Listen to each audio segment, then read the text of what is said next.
স্বার্থান্বেষী একটি মহল ক্ষমতায় যাবার জন্য দেশে নীল নকশা তৈরি করছে বলে মন্তব্য করেছেন ইসলামী আন্দোলনের আমির মুফতি সৈয়দ রেজাউল করিম।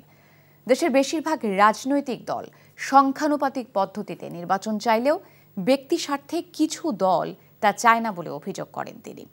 বিকেলে রাজধানীর শাহবাগে ইসলামী ছাত্র আন্দোলনের প্রতিষ্ঠাবার্ষিকী উপলক্ষে আয়োজিত সমাবেশে তিনি এসব কথা বলেন। আহ্বান জানান গণভোটের মাধ্যমে পিআরের বিষয়ে বর্তমান সরকারকে জনমত যাচাইয়ের।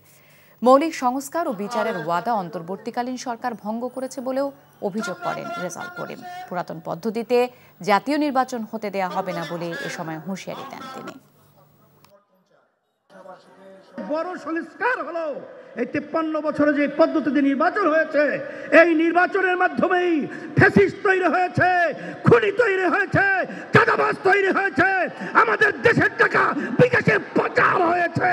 এই নির্বাচন আর বাংলা জমি দেখতে চায় না।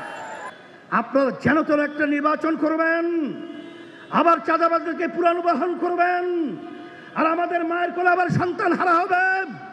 এটা কখনোই আমাদের হুঁশ থাকতে, গলা থাকতে, মুখ থাকতে বন্ধ করবো না, বন্ধ করবো না। বান্ডেল থাকলে প্রতি সেনমানিতে টাকা বাঁচবে। বিকাশ সেনমানি বান্ডেল কিনে জিতুন প্রতি লেনদেনে।